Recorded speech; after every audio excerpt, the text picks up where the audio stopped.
Hello, and thank you for joining us for KELE's Nightly News. Tonight, as we all know, the MEV1 virus has been sweeping the nation. We will go and talk to different people from around the nation, such as a member of the general public, social media contributor, a doctor from the CDC, a member of the military, and a cable news contributor to see what they can tell us about the virus and how the virus has affected their life. We will also hear how the vaccine has affected their life, what they think of the lottery system being used to distribute the vaccine. Now we will go and talk to Stevie Joe Wonder in Alabama and see how the vaccine and virus have affected his life.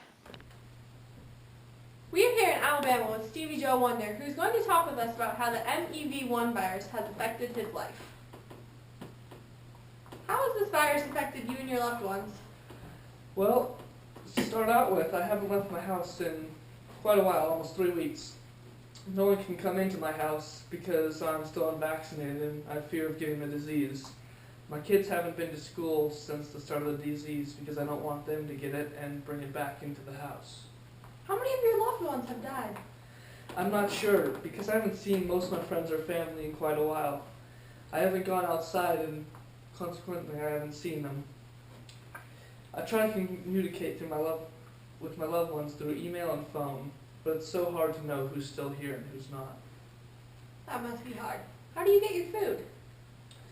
To get food, I have to leave my house. Leaving my house involves suiting up in my mask and gloves.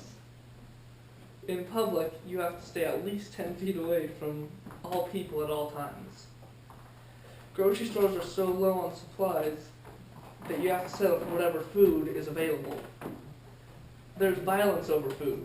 The military ready-made meals run low, and it turns into riots over food. Terrible, terrible things. However, it is not really a problem because I am a trained professional hunter and I can just go hunt wild animals. Have you witnessed any robberies? My neighbor's houses have been broken into. I've tried to call the police when I see the robberies, but there's such a lack of security system that the police will never come. I think the police are scared of the virus, just like all the other people in the world. Has your house been robbed? People have tried to break in, but I keep my shotgun close by. No one will break into this house. I keep my Hummer H1 with a Gatling gun strapped on top on my front porch. In addition, I have moved my gun safe to strategic locations around my house. Even my kids are trained with the guns, so if someone tries to break in, they will do what they have to do. Have you partaken in any robberies? I don't really feel comfortable answering that on national television. How do you feel about the lottery system that is being used to distribute vaccines? You know, I think it's probably for the best. I'd be a lot more for if my number was called first, but you know, they're doing it in a fair way, so I can't really complain. Alright, thank you, Stevie Joe, for sharing your experiences with us. You're welcome. Thank you for the insight into your life, Stevie Joe Wonder. Now we will go join Kristen Liu in LA, the woman behind the popular blog, theloublog.com. We are here with Kristen Liu, the lady behind the popular blog, theloublog.com. Kristen is also a prominent figure on Twitter with over 15 million followers. How many people follow your blog and Twitter page? Well, on an average day, I get about 17 million views or so to my blog. But the most views I've ever gotten in one day was about 25 million.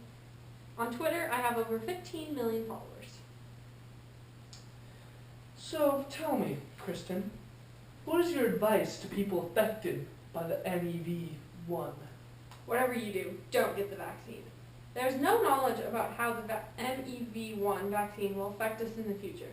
For all we know, the vaccine could make us into zombies 10 years from now. The vaccine could cause cancer, and the long-term effects are unknown. No one wants to be the guinea pig in the lab, and that is exactly what the CDC and WHO are trying to do to us. So, what should people suffering from the virus do? Forsythia, as it's been seen on a website that I frequently visit, truthserum.com, as a homeopathic treatment that will cure MEV1. I took forsythia to cure myself when I had the disease, and I'm still here. Everyone should just let nature run its course and treat themselves with natural, safe treatments, should they be infected. Do you feel all the security is necessary to guard the vaccine? It's ridiculous that so many armed men are guarding the vaccine. The public has been so misinformed about how to treat MEV1 and the seriousness of MEV1 that they freak out over a disease that really should be treated with homeopathic treatments like forsythia. Really, the disease just would not be that bad. So, do you believe that you're helping the general public by sharing your opinions? Yes, I give people the truth, unlike our government, the CDC, and the WHO. The government has lied to our people and made their lives even more difficult than they already are in these tough times. Well, I'm Drew, and this is Kristen Lowe. Thank you very much, Kristen. Thank you. Thank you, Kristen, for sharing that information with us. Next, we will be joined by Dr. Hartley of the CDC in Atlanta, Georgia. We are here now with Dr. Hartley, the director of the CDC.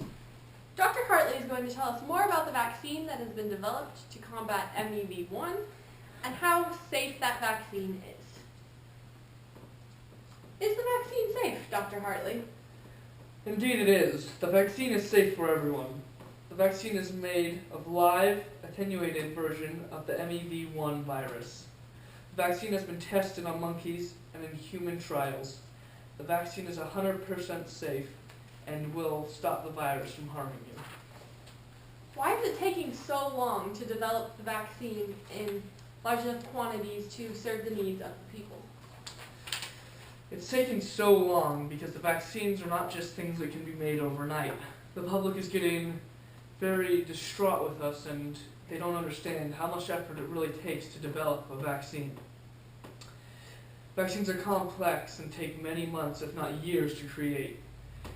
We have to first create them, then test them, then we have to get them certified, and then we can start to produce and administer them. What can people do to protect themselves until they get the vaccine? That's a great question. People of the world, you can avoid getting the disease before you get vaccinated by avoiding contact with people, washing your hands, not touching your face, using face masks, and using disinfectant products. What do you have to say to people who still haven't received the vaccine? Because I know there's a lot of people like that out there. They're beginning to get disgruntled. You're right, and it's unfortunate, but we're doing everything in our power we can to produce as much of the vaccine as we can. So all we can do is ask everyone to be patient. The vaccine is coming as quickly as possible, and people are working hard around the clock to develop the vaccine. The more people that get vaccinated, there's a thing called the herd immunity, which means if people get vaccinated, then others are less likely to get sick because the vaccinated people are blocking the disease from getting into their community. So we're developing a herd immunity by vaccinating as many people as we can for now. You heard it here, folks. The CDC is doing everything they can to help stop the disease, and they ask you all to be patient. Here from Channel 12 News with Dr. Hartley, thank you. Thank you, Dr. Hartley, for your comforting words in these troubled times. Next, we'll go join Sergeant Trebek in Chicago, where he is currently guarding the MEV1 vaccine. We are here with Sergeant Trebek, who is guarding the MEV1 vaccine in Chicago at the Cub Stadium in Illinois. Sergeant Trebek, can you tell us what you did before guarding the vaccine? I worked at the closure of the Chicago River bridges. My regiment and I were responsible for not letting anyone cross the bridge after Chicago was quarantined. It was really hard telling people that they couldn't leave, you know? People just wanted to get out and be with their families. However, it was our duty to make sure no one left. So, tell us, what do you do for work now? I guard the MEV1 vaccine in the vaccine center at the Chicago Cubs Stadium. We work to make sure that the vaccine only goes to the people who have won the lottery with the birthdays, and no one is allowed to take more than one vaccine. What is this lottery with the birthdays? So, today, we are doing a lottery system to decide who gets the vaccine and when they will get it. Everyone's birthday is put into a big, bowl, and one ball at a time is drawn out. The people whose birthdays are on that day can get the vaccine. So, is it a hard job guarding it? We have to be on top of our game all the time. The regiments here have different shifts. So, for example, I work from 12 a.m. to 8 p.m. For that shift, we just have to guard the vaccine at night. We are the only people around. Well, hopefully. That vaccine is like gold, and we will do anything to protect it because people are getting very desperate these days. Yeah, it's getting scary out there. What is the craziest thing that you've seen while guarding the vaccine? A few days ago, 3 civilians attempted to break into the stadium. 2 civilians set up a bomb in the parking lot to go off as a distraction, and the last one tried to sneak in through a back door. There were no casualties, but the 3 citizens and 2 soldiers who were close to the bomb when it went off are in critical condition in the hospital. That was when I really realized just how desperate people are. So, have you been vaccinated? Yes, in these days, security, as we all know, is a really important issue. So, military personnel and officers of the law are among the first to get the vaccine because it's very important that we remain healthy. Well, we're here with Sergeant Trebek. Thank you very much for your time. Thank you. Thank you for sharing your adventures with us, Sergeant Trebek. Next, we will go join Ron Burgundy of Fox News. We are here with Ron Burgundy, a newscaster from Fox News. How has your work changed since the MEV1 outbreak? Filming and production has changed a lot since the outbreak. Now it is only a newscaster and the 3 members of the production crew. Everyone has to wear gloves and masks, and every surface is sprayed down with disinfectant after taping the film. We try and make the newscast as short as possible. I would say the quality of our production has really decreased because of the disease. Do you feel that MEV1 is a threat to the public? It is a huge threat to the public, I believe. Everywhere we go, we're seeing new casualties from this disease, and they really need to follow protocol and wait in line for the vaccine patiently. How many people do you, what's a rough estimate, in your opinion, of how many people have died? In my opinion, of probably just the US, probably close to 100,000 people, and throughout the world, close to a couple of million people have died so far.